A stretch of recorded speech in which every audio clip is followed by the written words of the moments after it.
Good morning, good afternoon, or good evening, wherever you might be in this fine world. You are listening to the Startup Selling Show, talking sales with Scott Sambucci. That's me. Today's episode is a guest episode, and today's guest is Ernest Owusu. Ernest is the Senior Director of Sales Development at 6sense, and he is a man whose passion for helping others succeed, as well as his insights from the field, foster a winning team. What does that mean? Well, listen, not only is Ernest a rock star SDR, Sales Development Manager at 6sense, he's a former NFL athlete. And in a lot of our conversation, we talked about his background and his work as an NFL athlete, what it took to get there, what it took to stay there, and how, most importantly, did all of that learning help him in his career, becoming an SDR and then eventually becoming an SDR manager. Outside of the office, you'll see that he is working across the industry on the industry's diversity problem by mentoring and empowering underrepresented people so they can confidently grow their careers. Ernest has made a lifelong effort in terms of helping other people, all the way going back to high school, through his college years, and even during his time as an NFL pro athlete. He spent time mentoring underprivileged people at the Sage Mentorship Project. We talk about all of that in my conversation coming up in just a moment. So here are a couple of the key topics I would love for you to listen for that I think you're going to get a lot of value out of when it comes to both hiring, managing, and running a sales development team and a sales development program. So first of all, as I mentioned, Ernest is a former NFL pro athlete. And we talked quite a bit, probably about 10 or 15 minutes. We just talked about the background there. Like, when did he know he was going to be pro? What was that like, moving from the college ranks into the NFL ranks? What did he have to do in order to be ready and be there and be ready to go every single day? And the parallels between that work and that effort and that preparation to the business world, and specifically around SDR work. We talked about how to research and how to hire, what to look for in your SDR candidates. I know it's a big challenge for a lot of startup CEOs to figure out, like, who do I hire? How do I know this person with at least some high probability is going to be successful? We talked about his process coming out of the NFL and transitioning into the business world on his preparation, what he did in his interviews that made him stand out relative to the other candidates. And these are things that you can be looking for as part of your interview process. And if you happen to be an SDR that you're out there looking for work, then you should totally listen to what Ernest did and steal his ideas and use it, because it will, I think, ostensibly help you get your new position. From there, the next topic we talked about was how SDR work, being an SDR manager, is really being the bridge. The most important thing that he learned is that he needed to be the bridge between marketing and sales. Too often, if you're an SDR manager or SDR team reporting to sales, there's not enough attention paid to marketing. If you're an SDR team reporting to marketing, there's not enough attention paid to sales. And his solution to this is that the SDR manager is that bridge, and you should be paying equal attention to both. And he gave us some really specific strategies on what he's deployed, both at a role as an SDR manager at Persado and then now at 6sense, on how he does this each and every day. We flipped back and talked a little bit more about hiring, what to look for, what are some signals and leading indicators that, as a manager, as a hiring manager, as a CEO, as a sales team manager, what you should be looking for, and gave some really specific examples of what he does in his work every single day. And then we wrapped up talking about two other topics, which is strategy adjustment, what to do when you see a dip and when things that were working in the past are not working now. So whether that's stuff that stopped working during COVID and you're trying to figure out what to do next, or just generally speaking, sometimes you're going to have dips in your results when it comes to your SDR work, the number of meetings getting booked, the types of engagements you're getting, the reply rates or the open rates for your emails. When you have those dips, how do you make a strategy adjustment in a thoughtful and cerebral way, so you're not just running to the next new thing, hoping that that's going to get you the meetings that you want? And then finally, we wrapped up with how he runs his sales meetings with his team. And he used an acronym called TONE, which is Target, Objectives, New, Execution. So all of that is what we covered in the last 50 minutes or so with Ernest. I'm really, really excited to have him on the show. He was introduced to me by Lotney Conant, who is a recent guest, also from 6sense. And over on their website, one of the things that Ernest shared at the end of our conversation was what they call their in-market demand report. In-market demand report. Absolutely, positively encourage you, go over to the number 6sense.com and get a copy of that in-market demand report that's going to help you figure out who is potentially in the market for your product or products like yours. Their entire platform is designed to align sales and marketing with rich, accurate data. They light what they call the dark funnel, which is something we talked about in my conversation with Latney, and they help you proactively target your ideal customer profile. So definitely check out 6sense. Huge fan of what they're doing and huge fan of both Latney and Ernest, of course, for joining us here on the show and sharing their knowledge. So that's the preview of what to listen for and what you should be doing right now. Go over to 6sense, grab that in-market demand report, and check out the conversation ahead with Ernest Owusu.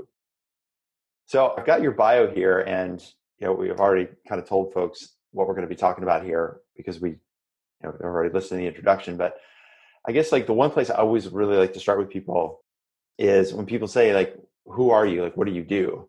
How do you answer that question? Yeah, that's well, I guess first answering who am I? That's a big question. Maybe I should start with the easy one. Like, what do you do? And who is the man behind the man behind the man? Yeah, sure. I can definitely talk through that though. So I guess first in terms of what I do. So my name is Ernest Owusu. I guess a former professional athlete turned BDR leader, currently working at 6sense, and I lead our North American business development team. It's been awesome seeing what we've done so far, and yeah, just super excited for our continued growth and all our success. So, and that's, you mentioned about being first a BDR contributor and now being a BDR leader. You said BDR, other people use SDR. I'm just kind of curious, do you personally use those interchangeably, or like you being in the profession, do they mean different things for different people? Sure. So I think technically the distinction is SDR is more for like an inbound kind of flow versus BDR is a little bit more strategic for like outbound prospecting. Honestly, I don't really have a preference for either or. We just kind of find our team as BDRs, but I think even sometimes people internally call themselves SDRs. So people just kind of throw it out there and doesn't really have like a strong stick with either or. Yeah, that's interesting. I hadn't really thought about the distinction. I've always used the two interchangeably. You're the first person that's defined BDR as being more outbound, SDR being more inbound. Exactly. And I guess the concept is you're out there, if you're outbound, developing business. Exactly. As opposed to doing sales that should be pre-qualified to some degree. Okay. Interesting. Exactly. And so the retired, I want to talk a little bit about your journey going from you're at Cal and then you became a professional football player. And then from there transitioning into the business world. I'd love to hear a little bit more about like that transition, because like going from like, first of all, you're at Cal, which is, it's already hard being a student athlete. Then somehow I'd love to hear about that process of becoming a professional athlete and then the process coming out of being a professional athlete. So maybe I could start by asking you, was there a point in your college career where there was some level of clarity that you could say like, I think the NFL is a real option for me? Or was it more of maybe if I get lucky, I'll take that path? Like, talk to me a little bit about that, because I always wonder about like, when do people know? Like, if you're, if you're Pat Mahomes, you're like, I'm going to get drafted. Yeah. That's not a problem. So that's an interesting question. I think that there are a lot of similarities between sales and athletics. But for the thing that I've kind of hung my hat on is the fact that I do have aspirations of where I want to go, but I'm always more focused on the process of like how I can make myself better every single day. So for me, I knew it was always a possibility to reach the NFL just because of like my tangibles, like my size, my speed, my strength, all of that. But I was always more focused on like what I could do to make myself a better football player. And slowly, to your point, I started to realize that like, okay, I'm getting a pretty good hang of this. I'm starting to really understand the game, really understand how to perform well in my position. And I started realizing it was going to be like some kind of a reality. But I will say the one point in my career at Cal was, I think it was my sophomore year. I had a game where just kind of unexpectedly I had like 3 sacks within one game. And I was like, like I'm still pretty early in my career and I did that. So maybe this is something that could be a possibility in the near future. So I kind of just like use that as a way to build confidence in myself and as I was continuing to perfect my craft. And then once my senior year kind of just rolled around, I knew that was going to be a place I was going to go. And so that game, you were a sophomore. So were you already starting as a sophomore? Or no? I was not starting yet. No. So I just kind of was coming off as a bench as a rotation player. And I, ended up having a game that was a lot more productive than some of our starters, just kind of playing fewer reps. And I knew that with the potential that presented, as long as I could continue to make myself better, then it was going to be a possibility in the future as long as I continue to grow. Got it. And maybe this sounds like minutia, but I'm like insanely curious. So you're in the rotation. So when you're in the rotation, I watch football a little bit. I don't know the guts of how the game is managed. Like, you going into that game, are you kind of like, does the defensive coach say, look, you're on the rotation, so you expect to play, be ready to play. You're not going to start, but at some point in the game, we know there's certain plays or certain situations where, if it's third and whatever, you're going into the game. Is that the way that it was positioned? Yeah, exactly. That's exactly how it works. And especially as, and the same thing can be said with a new person that's earlier in the career. When you're presented with opportunities where maybe you don't have as many opportunities or as many at bats, you got to make them happen. You got to make it work really well. So I knew that going into the game, especially as a sophomore, I was going to get fewer reps than most people. So I had to be really prepared for those reps and to make sure I could take advantage of them. And you never really know how many. Like, I remember my sophomore year, there were games where I played like a quarter of the game, or some I played like maybe 2 or 3 snaps, but I still every single week prepare as if I was going to play the entire time, as if the person ahead of me was going to get hurt. And I did that at that point of the season, and fortunately it paid off. And what was the game? Who were you playing against? Maryland. Against Maryland. Okay, so it's like, it wasn't, you weren't playing like a Division II school. I mean, you were playing it was exactly. Division I school, Maryland, and I think at the time it was probably a ranked team, or at least a top 50 team, right? They did, and they had like a lot of like high draft picks as well. So it wasn't just a pushover team by any means. Sure. Okay. Yeah. And so you're progressing through, and then your senior year, you said it was, clearly like, were you drafted or did you get signed undrafted? I got signed undrafted, and I think that the point of my senior year when it happened was I had a lot of agents just kind of reaching out to me about like my possibility. And like, granted, you're not supposed to talk to them very much during the season, which I did not. But then I guess the real turning point was I did like a pro day, essentially, to like do all the testing. And I just the combine. Yeah, exactly. Okay, so you went to the actual combine in Indianapolis. No, so I did a pro day at Cal, and pro day at Cal. Okay, got it. Yep. Exactly. So then when I did the pro day, I ended up like my numbers were just off the charts. I think it was almost all of them were top 5 within my position group. So then at that point, I started getting a lot of buzz, and then I just knew it was going to happen. That pretty much solidified it. So I had a little delay on the Zoom. So you said you were top 5 in all of the different measurements: speed, agility, whatever. Exactly. Okay. Exactly. And coming out of there, you're like, okay, I just nailed the test. Exactly. It's a good shot. If I don't get drafted. Did you think you were going to get drafted, or? Yeah. So I took a couple visits to teams. So I visited the Bengals, the Titans, the Buccaneers, where actually I ended up going towards later on. And on the draft day, which I can say is probably the most nerve-wracking day for any like ongoing football player, I had teams calling me, telling me they're going to draft me, but then like things always shift. So like literally, if you're up next, but then if you're 2 places up, and then one person gets drafted that they weren't expecting to get drafted, and another person's available, it pushes you down. So a lot of kind of the draft lottery is a little bit of luck to a certain degree. But I had a couple of teams that were really interested. I visited them. They said they were going to draft me. They were calling me.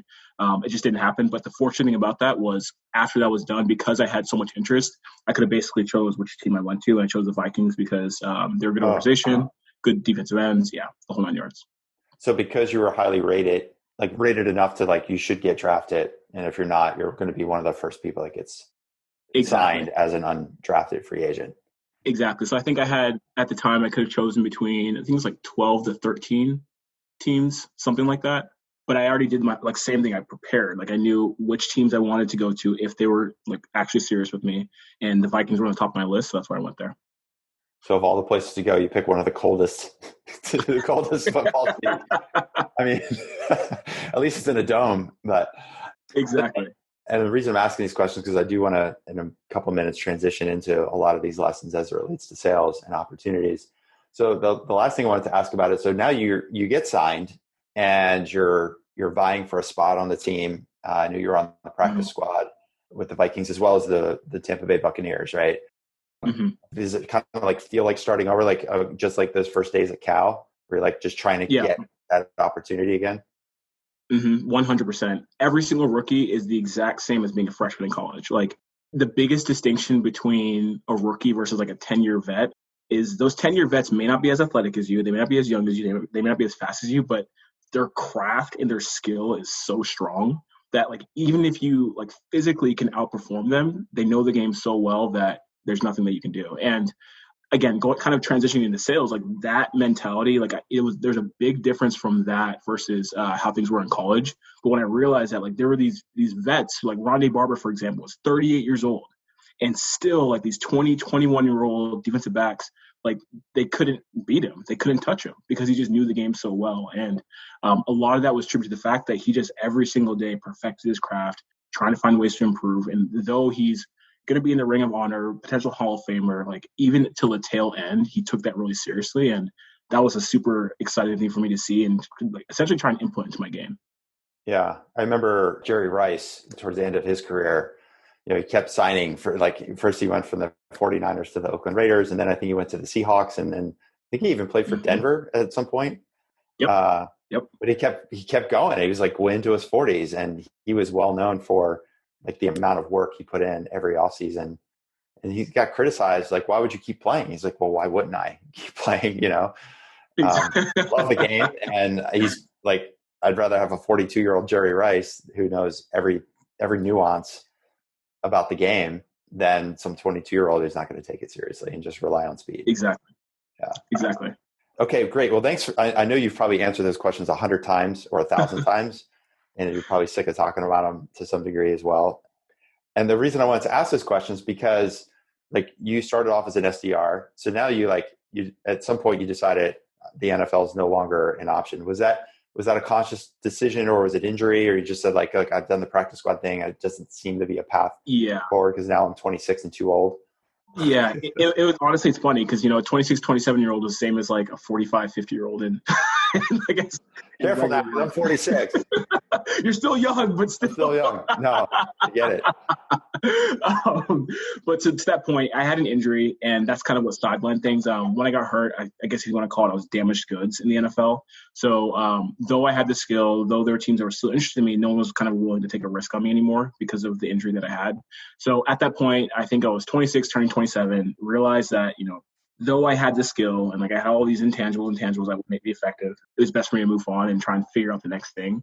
I will say that, and this is probably the same for most career transitioners, it's really challenging at first to try and figure out like what skill set allowed you to be successful and like how you can parlay that into your next role.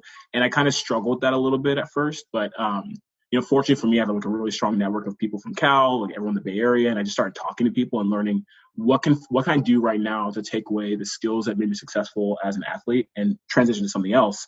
And tech sales was a very interesting thing that honestly I hadn't really explored very much about in the past, but it made perfect sense for me to jump into it because of kind of the strong connections between both.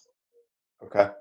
And so I also know I was looking at your background while you were playing in the NFL, you were also a mentor at the Sage Mentorship Project. Exactly. Yeah. Those were simultaneous.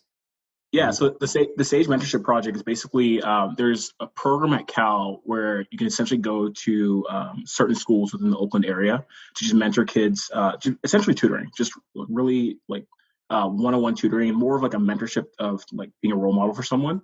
But every single time I had the opportunity to do that, and I still do that to this day, I do it with SV Academy.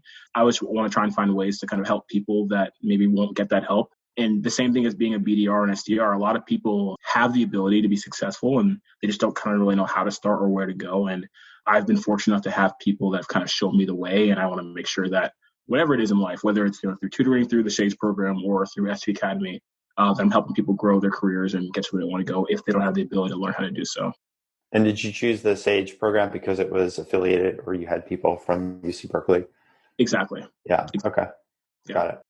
Was there any sort of particular moment where you like, what made you decide to go do that? Because I imagine you're probably pretty damn busy working out, and it was hard. I'm not gonna lie. Why choose to do that? It was challenging, but I always think it's important to try and have at least one thing within your life that you're like developing someone else with. If you have a situation where like maybe if you're in that situation, you wouldn't have been successful if you hadn't received help from someone. I always want to have at least one of those within my life. And through the NFL, there's a lot of things like NFL Play 60 and things like that. We can go and like help build schools and playgrounds and things like that. But I wanted like that one-on-one time with someone just to kind of like make a strong impact. And obviously, as a former athlete, they see me as a role model and they get really excited if I'm like sharing my stories and like really motivating them. And I know it meant a lot to them. So that's why I did that. Where did that come from? It's from UC Berkeley. Oh, that like thought process around that. Yeah, I mean that's a very mature standpoint for someone that is, at the time you're probably like 24, 23, Yeah. 24 coming out of college. Like I remember being 23 or 24, and the only thing I cared about was like, how am I going to do a good job and make money? Like I didn't care about anything else around me at that point in my life. Yeah, honestly, I think I'm just very conscious of the fact that like a lot of us don't get to where we want to go through our own will. A lot of things that are, I mean, whether we want to admit that or not, some people are super talented and they find ways to make it happen. And, maybe sometimes luck is a contributing factor, but a lot of us get help. And unfortunately, through a lot of different dynamics, some people just don't have that access. And it's not right in a lot of ways. And, I think even before I got to college, I was doing the same thing in high school because I was very conscious of that. And it's just always been something that's really important to me. And I still do it right now that I'm leading BDR teams because there are a lot of strong people out there that can be really successful and have generational impacts if you think of what they can do if they find ways to succeed. And I don't want to deny that to them because I don't have time, essentially. I want to be able to be that resource for them if I possibly can. So what sort of stuff did you do in high school? Were you involved with like student government and that kind of stuff? Or? Yeah, exactly. So I was like a student body vice president. I did a lot of, we had this thing called Soul Safe Haven, where essentially we go to halfway homes and for those kids that were kind of in those situations with their families and kind of not feeling very good or very confident going to school, just go and hang out with them, tutoring a little bit, things like that. But a lot of it is just because sometimes, as I mentioned, people are placed in situations that not to necessarily their own doing, but they're just put at a disadvantage, and it's not right to have them sit there and not succeed because there isn't someone there to kind of show them the way. And I've always been focused on trying to find a way to do that. Wow, man. My mother-in-law, she's a teacher in Boise, Idaho, which is a refugee city. And so she teaches refugees English. And like some of the stories that she has told, she told me a story about families, like brother and sister, like they literally walked through Afghanistan to get out, like hundreds of miles just to surviving like day by day to get out of Afghanistan, to get to a point where they can even get to a place like Boise. And then they get to Boise and there's like, there's some support structure that's better than most places, but it's like, parents working part-time minimum wage jobs, kids don't have computers at home. And then COVID hits and now she's trying to teach these kids. She's told from the district, oh, now you got to teach online. She's like, teach online. These kids don't even have a computer. Yeah. And she's been like going to people's houses and like giving them assignments, and like the amount of give that she has given to these kids. And it's like, I don't even see that world if it was not for her, but it's right here in our backyard in the United States every day. So that's really powerful. Well, then that's really useful backdrop for like thinking about, first becoming an SDR. I'd love to talk more about that. And then how does like advice, just some general questions I want to dive into in a moment. General advice to people that say like, I want to be an SDR, but I don't have sales experience. So how could they take these kinds of experiences that they've had in their life and leverage that in a way, communicate that in a way to an employer? It says like, no, I am the person you should take a chance on. So that'd be one set of questions one topic I'd like to ask about. And then secondly, now that you're a manager of SDRs and BDRs, talk through how does someone continue to improve? Because just like getting the job is one thing, but then doing it well and continuing to improve is not everybody's going to be top of the class. Yeah. So, if you're either an SDR listening to this, or let's say you're a company founder and you're hiring an SDR and you get that person in front of you and you're like, wow, they seem like a great fit, but they don't have experience. I don't want to take that risk because I can't afford to. What advice would you give to either or both of those people to help them understand like, hey, this could in fact be the right fit, the right career, the right person? Sure. So that's a great question. So I guess I can start off with what I went through as an SDR. And for me, like I never had like some kind of formal training. I can be very transparent and honest. I went to Berkeley, great education. I did not study marketing. I remember going into my interview knowing nothing about digital marketing, knowing nothing about selling, pipeline, all these words that we're very familiar with. I knew nothing about any of that. So I think it's really important for incoming SDRs and BDRs to be very not accepting, but to be very conscious of the fact that it's okay if you don't know. That kind of like breaks that barrier of like not having very much confidence. But I will say one thing that I did very religiously as I was going through my interview process was like just try and pick off everything possible that I could just to start learning. And for me, I attacked this new sales career very similar to how I attacked being a professional athlete. It's like, this is a skill. If I dedicate my time, if I learn my weaknesses, I learn my strengths, I will be good at it. There's no question about that, because like it's just that simple of being very well aware of yourself. So I just hit the ground running. And in terms of my interview process, like what I did was like I did a lot of research on like what good BDRs and SDRs were currently reading at the time. Like what are the books, like The Challenger Sale? Okay. Was one for example. So I wanted to go into the interview showing them that like, hey, like I don't know anything right now, but I did read this book. I know it's going to be foundational, at least from a sales philosophy standpoint. And here's what I think about it, and here's how I'm planning on applying it. One thing I also did was I drew out, or I typed out a sample script for the company using what I found online, because I knew that like, okay, I haven't done this before, but at least if I can show them that like I've done my research and know the fundamentals around how to do this, that'll be helpful. But again, and this all kind of goes back to things that like I'm just trying to prove to them that like, yes, I don't know, but if I do know, here's how I'm going to attack it. So what I encourage any SDR, BDR who's trying to get into the game to try and figure out what to do is just like really do some strong research on like what are the right books, what are the right best practices. Fortunately, on LinkedIn, there are a lot of people that you can follow that just kind of share that stuff. And I think a lot of hiring managers are always interested in just learning more about that in terms of overall philosophy. So I would definitely go out and follow some of those main people. But I think a really strong book that I'd really encourage every incoming BDR, SDR to read is a book called Fanatical Prospecting. That's like that's like the Bible, in my opinion, of what's foundational for becoming an SDR or BDR. It's on Audible. You can find it on Amazon. If you like really dig into that and have the ability to like really dissect like the concepts in there and the theories, it's a lot easier for you to kind of communicate to your managers around what you should be doing and how to be effective in the role. All right, we are off and running in my conversation with Ernest, the Director of Sales Development at 6sense. Really, really excited that you're listening to the show.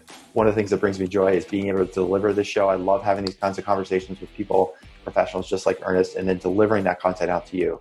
One of the things I would really love to do as well, another kind of content that I'd love to get in your hands if you haven't already gotten a copy, is go over to salesqualia, salesqualia.com.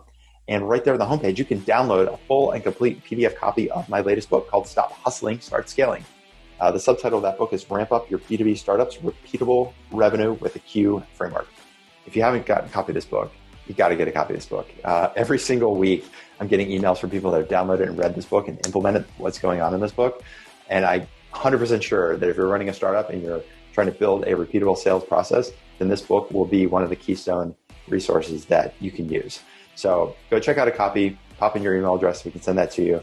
And other benefits, that is you'll get onto our email tribe list. So that as I'm doing live events, webinars, trainings, releasing other podcast episodes like this, sending out blog posts, we're sending out resources 2-3 times a week, all related to sales and growing your startup. So add yourself to the list by downloading a copy of the book, and not only get the book, but then you get all the other good stuff that comes after that. So that's it for now. Let me head back to my conversation with Ernest Owusu.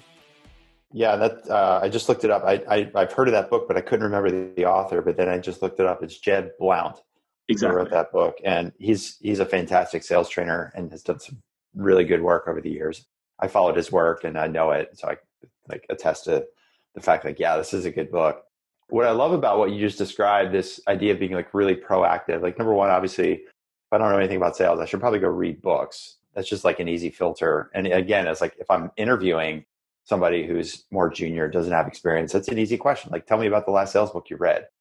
And that's a great question to ask any salesperson, by the way, even if it's a sales VP that you're hiring. If they're like, well, I read the Challenger sale like 15 years ago or whatever. Okay. As opposed to like, oh, well, I just read this book, or I just read that book, or this is the book that's on my shelf. I read it every year kind of thing. So I love that question. And then the second thing that you did was getting proactive with the script.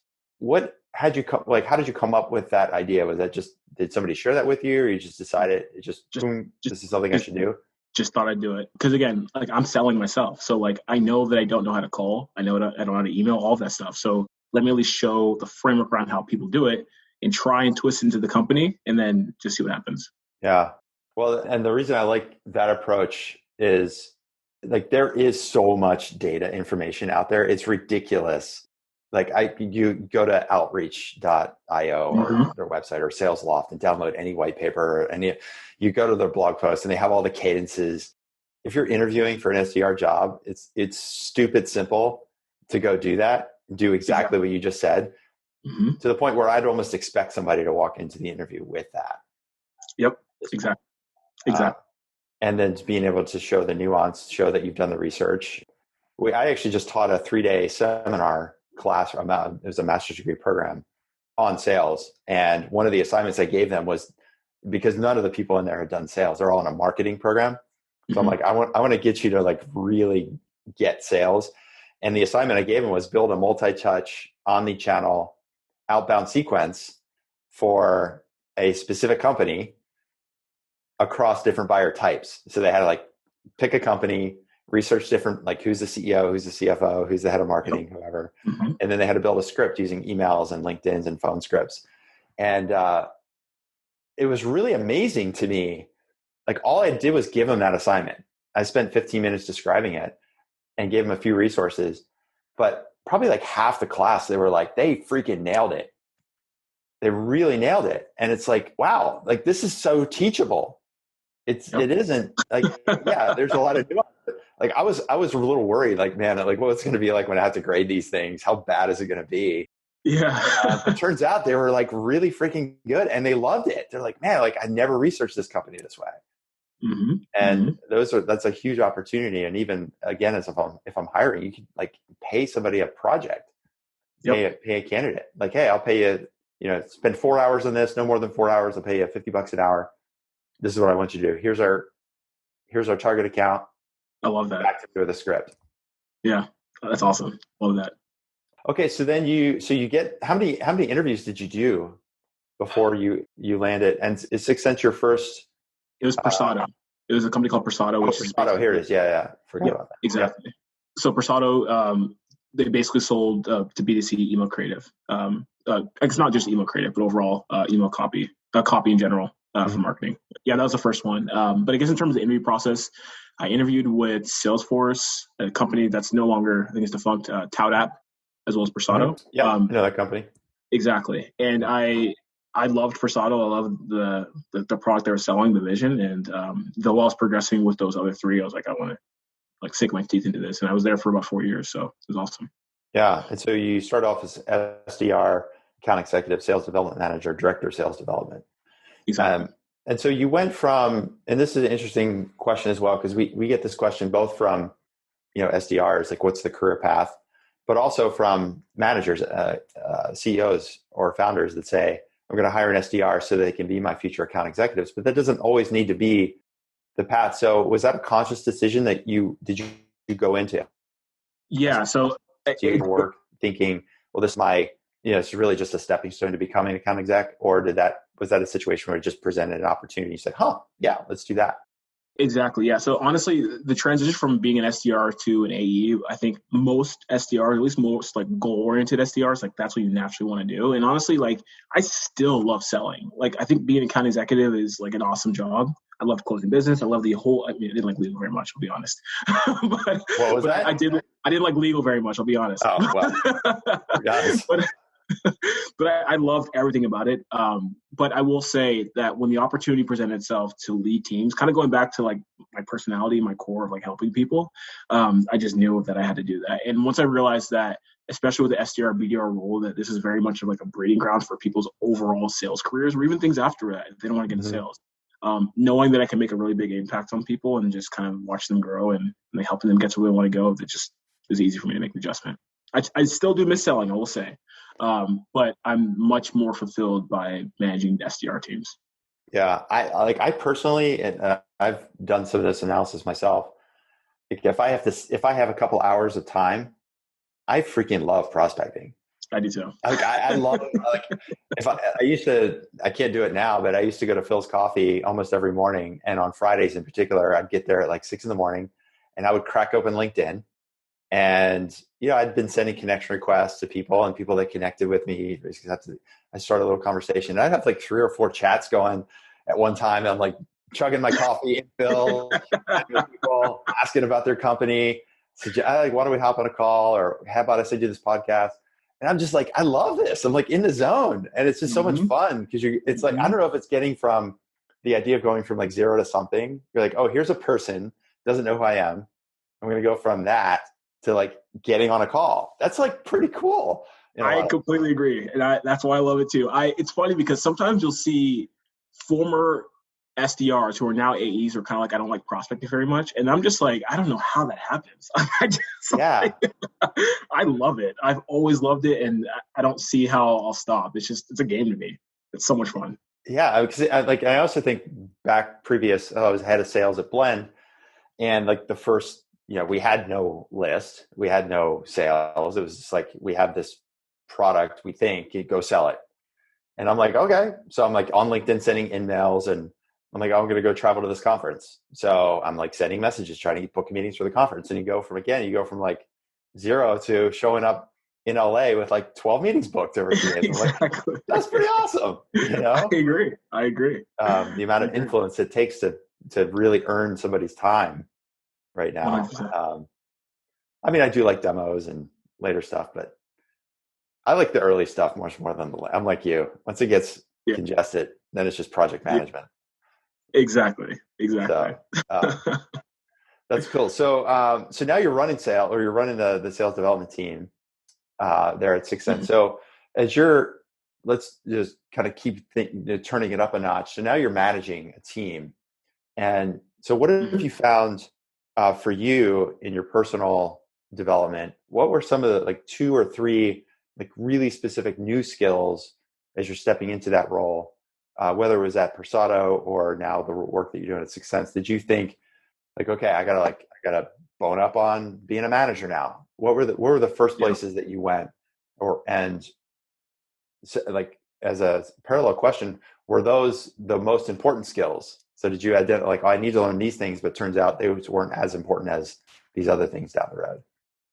Yeah, it's a great question. And I think that, to be honest, a lot of, especially when you look at companies that are building up their first SDR, BDR team, a lot of first-time SDR, BDR managers don't have a direct report that was a BDR manager before. So a lot of it is kind of learning on the fly.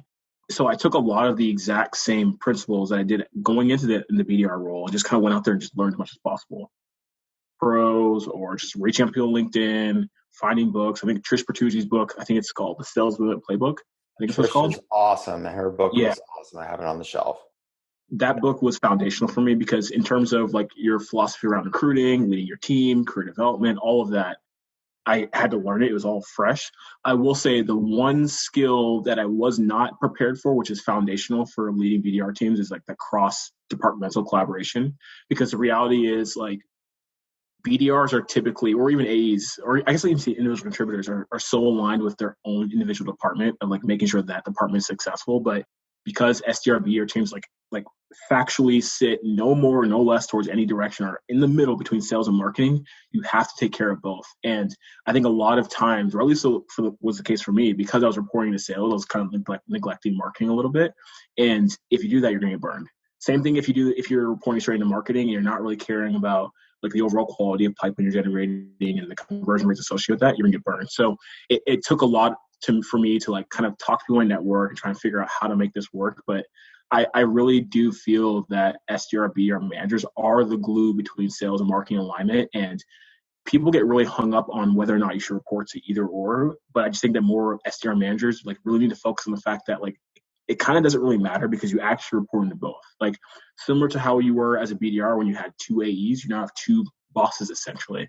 And if you neglect one of them, the other one's going to feel it. If you spend more time on the other one's going to start asking for more help. And that was probably the biggest thing that I had to learn really quickly. And I will say I got burned for it in the beginning. But I think a lot of people, because they don't necessarily, they're building, like they're the first person that's leading a BDR team. Most times I've seen at least. They don't really have that guidance up front, and they're usually first-time managers. And getting a sense of how to control that and manage that was challenging at first, but it's pretty seamless now. So you, at Persado, as a director of sales development, you were reporting to sales? Correct. Is that right? And correct. So if I heard you right, you were saying that you paid a lot of attention to that side of the house. not as much to the marketing side. And so what were the specific gaps or Yeah. what were the landmines there that you uncovered by not spending more time with marketing? Yeah, sure. So I think the two areas that I really wasn't aware of the impact, or I guess realizing how much the other team wouldn't like it, was more around the customer experience. So like if we had disqualified leads coming inbound who just want to learn about our company, I didn't think it was necessary to have my team, because BDR teams are all about efficiency. Like if you're spending an hour a day talking to people that are not going to convert into pipeline, you will actually feel that at the end of the month when it comes to your overall pipeline number. And, you know, I was very conscious of that because the process I run was what allowed me to be successful as an AE and a BDR. So I'm very process focused, even with the teams I run. And I didn't think it was necessary to have my team like talking to people who are reaching out to us just because, you know, they want to learn more or they had some level of interest if there wasn't an actual opportunity there.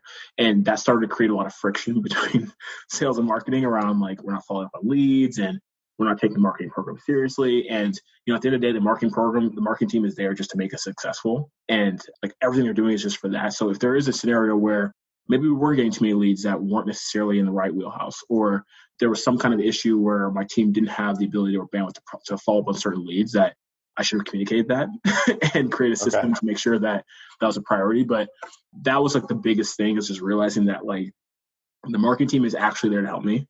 And they're actually there to help the sales team. And sometimes there might be gaps in communication and situations where people don't really understand the impact that it has on other teams. But just because they're not in your department doesn't mean you should deprioritize them by any means.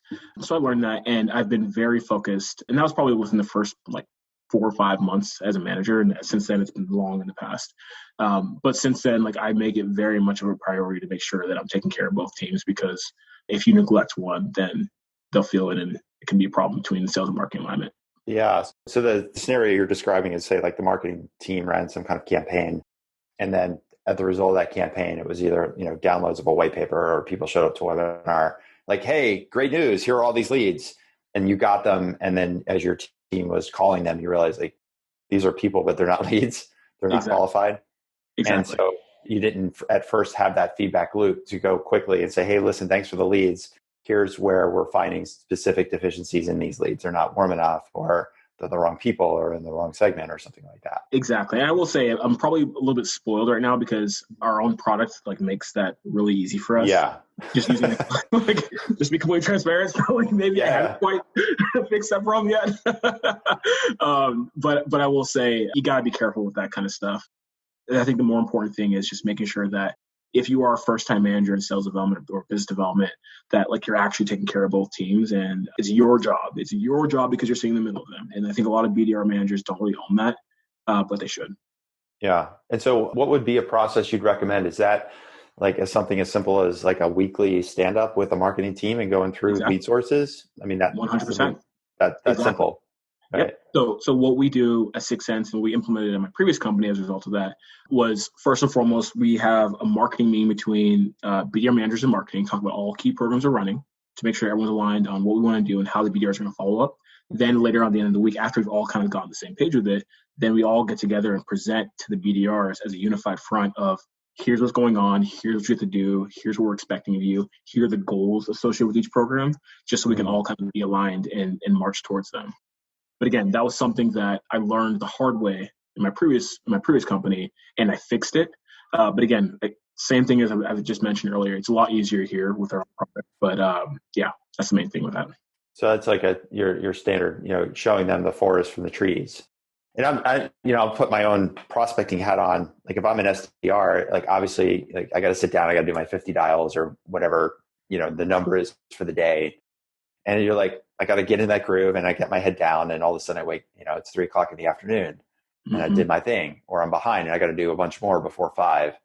I think it's really easy to forget a lot of times, like there's these other things happening. And even more so, like if I'm calling a lead today and maybe I get that person on the phone and they're not like ready to book a call.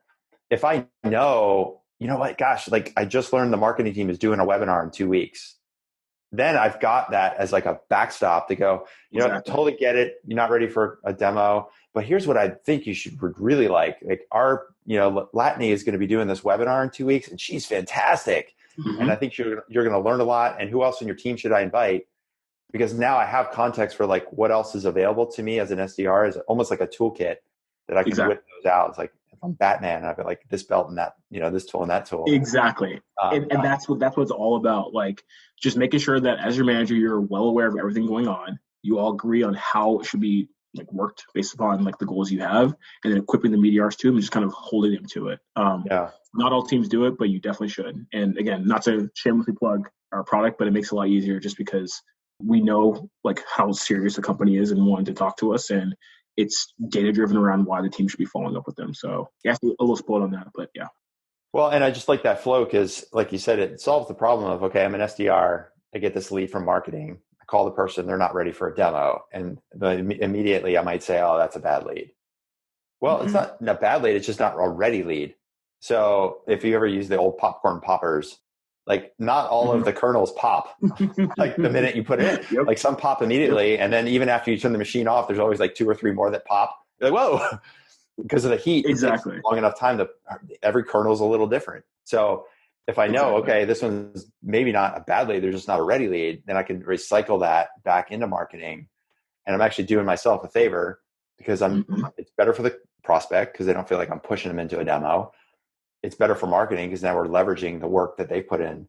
And then it's going to be better for me at the other end of the webinar because now they've come to the webinar, they're more educated, and now they might be ready to book the demo. And that's going to make my rates go up. So I love this approach of just like straddling or that bridge. And I think it's, even if you're a single person SDR, you're the only SDR and you don't have a manager like you, it's probably worth your time to make sure you're spending time with whoever's running marketing at your team. Say like, what's the program? Even if it's like the next 2 weeks, what do we got? It's something as simple as a blog post that you're going to launch next week. Cool. At least I got something that if somebody says go to the call or the demo, I can say, great, I'll send you this blog post next week. Is that okay? And I go, sure. 100%. Completely agree. Cool. So then how do you think about hiring yourself? So you've been through this. And so with you and 6sense, like, do you have any kind of certain metrics or certain, maybe even not even metrics, but is there some kind of secret sauce or signal that if you look at somebody's background or something that they're doing in the interview process beyond what we've already talked about, that you go like, oh, this is going to be a good, strong candidate for us? Yeah. Is there something in particular that you do from a filtering standpoint or a signaling standpoint to try to find that talent? Yeah, that's a good question. And I think it's hiring is obviously probably one of the most challenging things that like most teams are facing, especially when you are like an early stage company. You're trying to find that one person you have to have become a BDR. You have to have them roll eventually become an AE. So you have to like really hit a home run. I can't necessarily say there's like looking at this one thing, objectively is going to guarantee that you're going to have a good hire. But there are a lot of like good leading indicators. And I think when you think about like, people always talk about like athletes or people that are in finance. Those are typically people that, do really well in the long run, and especially the SDR role, and eventually move on to be AEs. But the reason why that happens is because typically to achieve that kind of level of success requires some kind of dedication. And if you think about it, if someone did something in the past that like took a lot for them to get there and they succeeded at it, and then for whatever reason, maybe they weren't passionate about it, or maybe they lost interest. And this can be for even a recent grad. You can kind of sniff that out through the interview process. Then you know that like, as long as that person is truly passionate about your company and what you're doing, they're going to want to do that there. Now, on the flip side, that's kind of how you can like see the people. But in terms of like the qualities that are going to make them really effective, especially, looking at that person's going to be a first hire. I forget what the exact name of the book is called. It's the SVP of Sales Strategy at Sales Off, Jeremy Donovan. I think it's called Leading Sales Development. I think that's what it's called. Yeah, I know Jeremy, because he was a co-author with Mary Lou Tyler on predictable prospecting. Exactly. Yeah, exactly. He does some really great stuff too. So I would highly encourage anyone who's trying to get a sense. So first, Trish's book on recruiting, that was what I used. I thought it was really strong. I think that the next thing that I did, which is I think more recent, is Jeremy's book, and there's someone else that's co-authored with him on it. But I think it's called Leading Sales Development. And in it has like what I think a lot of SDR BD managers like fundamentally know, like, or intuitively know, but they have these qualities to look for. It's like, one is just grit. Everyone's looking for someone who has like that hard work mentality, going to push through things. Another super strong characteristic that I'm always looking for is curiosity, because you're going to need someone who's going to want to improve things and like actually just want to learn every single day why things work. So they can always and it's just like natural. Like you don't have to force them to do it.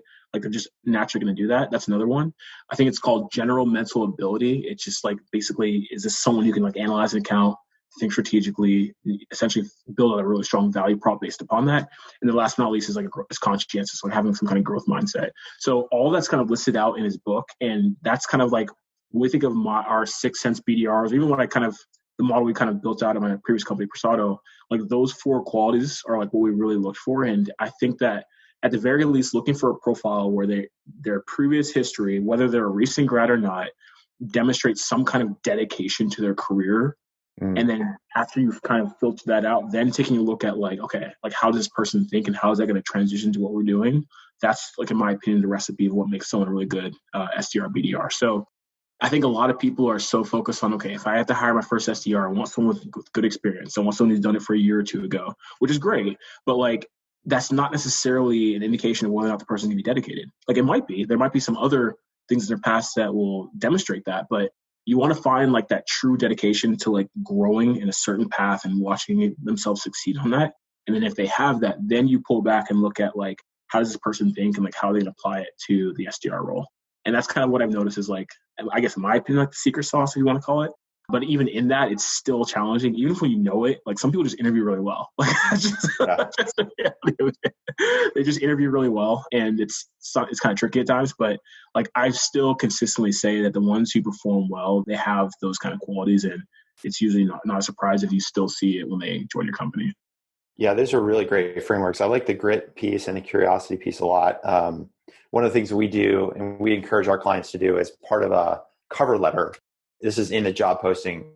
One of the questions we recommend is, hey, tell me about your most important or a personal or professional achievement of the last year that you're most proud of, or the last 3 years, whatever that is.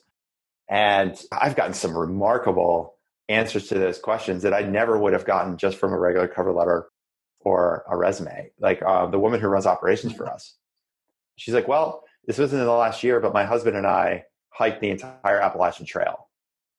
I'm like, okay, I like this woman. Just the fact that she was willing to do that. And I can't remember if she did it pre-marriage or post-marriage, but it was like, I was like, wow, that's like however many, I think it's like 4,000 miles, whatever. I don't even know. It's not 4,000, but like, that's like stick-to-itiveness. That's really cool. But that's not something that you put on your resume. People, I mean, some people do, but it probably would get missed. Or somebody else said they just hiked Mount Kilimanjaro. Yep. Which is another one. And I've gotten some really personal ones too. Like, oh, I just beat cancer. Mm-hmm. And you're like, I'm finally completely free and clear. And I was like, well, was not expecting that in a cover letter. Yeah. But it sure tells me a lot about that person and what they've been through, and probably like the amount of gratitude they're probably going to have for opportunities, you know? Exactly. So like those kinds of questions, like you said, looking for athletes, people that have been through a prolonged process that took a lot of work to get from beginning to end, as opposed to like, you know, the video game mindset.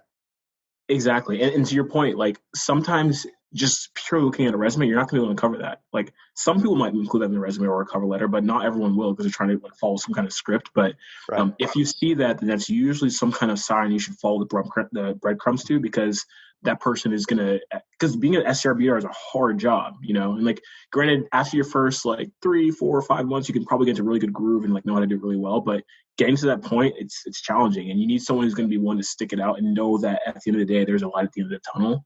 And not all people think intuitively like that. Like it's not necessarily as ingrained to everyone, and having the ability to at least pull that out in some kind of fashion is important, especially for your first hire. You need that. Yeah. You can even find people that maybe tried to start their own company. Exactly. You know, of some kind. It could be something as simple as a paper route, up to when they were a kid, up to, you know, I tried to build some software product and it failed miserably. Like, okay, well, at least you're out there trying, and you sort of get the mindset of the world that we're living in. Mm-hmm. Dude, Ernest, this has been awesome. Yeah. I really enjoy the conversation, man. Time flew by, and I'm looking at the clock, and I know we're running up towards the end of your availability. So is there anything I haven't asked about that you're like, man, I really hope we get to talk about this? One thing I will say, we could probably talk about this for the next hour. So I'm going to try my best to keep it. Well, that was have to do a part 2. Yeah, maybe so. So obviously with everything going on right now with COVID, it's like challenging generating pipeline. One thing I just really encourage people to do is like, don't like stick to your process. Don't panic. If things are slowing down and things aren't necessarily working the way you want them to, like there's a rhyme and reason behind why things work. In prospecting and in pipeline generation, it's never random. If a certain channel, a certain messaging, a certain personas aren't effective because of whatever's going on within the organization, it's okay. Let's take a look at the data. Let's figure out what's going on and make adjustments that way. But I think a lot of people have just personally been asking me, I'm sure you're hearing this as well, of like, what can I do to make sure that I'm attacking prospect or even sales in general the best way through COVID? And I would just really encourage everyone to like, first and foremost, like really take a hard look at maybe why this is happening instead of just following like this new flashy thing that people are saying or like this new methodology that is supposedly going to be the quick fix. Like there's always a reason why within your organization. And sometimes it's not as intuitive or easy to figure out why things are happening the way they are. But when you do figure it out, then you can pivot. But like, I'll just kind of give the analogy. Say you're an SDR, BDR, and for whatever reason, the past month, you haven't generated one meeting. And you think that part of that is because of what's going on with COVID. And you say, you know what? My solution is I'm going to send a connection request to every single person in my CRM because that's what's working right now. Like you could do that and you might achieve some level of success because I think certain channels work well. But instead of kind of just chasing something because it's what's hot and people think it's going to work well, like really take a look and analyze why things are happening and then make your adjustments. And I think that whenever people are struggling with pipeline or in sales in general, they forget to do that at times. But going back to the basics and analyzing the data is a really strong way to combat any kind of dips that you have at any point in time, regardless of what's going on. And I just kind of want to leave that with people that maybe are struggling with pipeline right now. And that is fantastic advice. You know, we work with Jason Bay. So Jason is he runs Blissful Prospecting. He does coaching in our program, and all he does is focus on outbound and prospecting. And when COVID hit, we had him do a workshop just for our clients. And one of the things he talked about was like this separation of messages that get engagement and those that don't. There's going to be, it's you're either going to get it or you're not. Like all of the iffy kind of crappy messages that you're getting replies to, those are all going to shut off. And the only way you're going to get replies is really adding value and really crafting the messages the right way and making sure people feel like it's for them. Like this idea of like press send for some 20 email sequence and like, oh, I'll get 4 meetings this month. He's like, those days are over.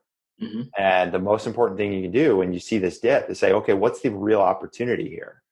What could I learn from this? Because maybe we're just kind of getting lucky and it was this like rising tide lifts all boats. So take the slowdown as an opportunity to rejigger what's going on and figure out like, where can we probably could be doing better. Exactly. No, and you're exactly right. And it's not to say, I think the analogy of just pushing send is perfect. Like, yes, that might have worked given that current environment. We're in a new environment. If that was working, if you were hitting your number using that method in the past, it's not to say that because it's not working, you won't be able to hit your number. You should have to figure out why other channels or other methods were working or were not working and scale it out based upon that. And honestly, that's the thing I love so much about sales and pipeline generation is that like, there's always a way. Like it maybe doesn't make sense at times, or maybe it's hard to figure out what that way is. But like, if you just really take a look at the process, the data, the reason why things are happening and just make improvements on that, you can get to where you want to go most of the time. I guess sometimes quotas,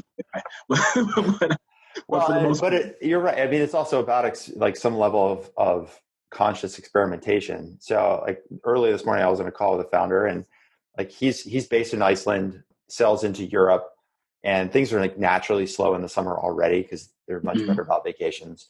A large part of his market is in the UK. UK is like still in a really weird place with COVID. And so he's like, look, this is what I've decided to do. I told my sales team, keep doing what you're doing, but we're going to shift our priorities and start focusing on what he calls Europe North, which is like the Nordics and Benelux. So instead of just focusing on UK, we're going to focus on these other markets. And we're just going to be patient. Like we have plenty of money. We're cash flow positive. Everybody has a job. Just keep doing what you're doing. And this is he's calling this his October 1 strategy. He's like, between now and October 1, we're going to go in this new market and we're going to see how it goes. And we're going to come up for air. And if the net benefit is like the UK starts to emerge again in October, now we got that plus this whole new market. So he didn't just like rush to freak out. Just like took a very cerebral approach to it. It's just like, it's like mid-July. It's slow anyway. So we don't even know what the true variable here is. So there's no need to panic.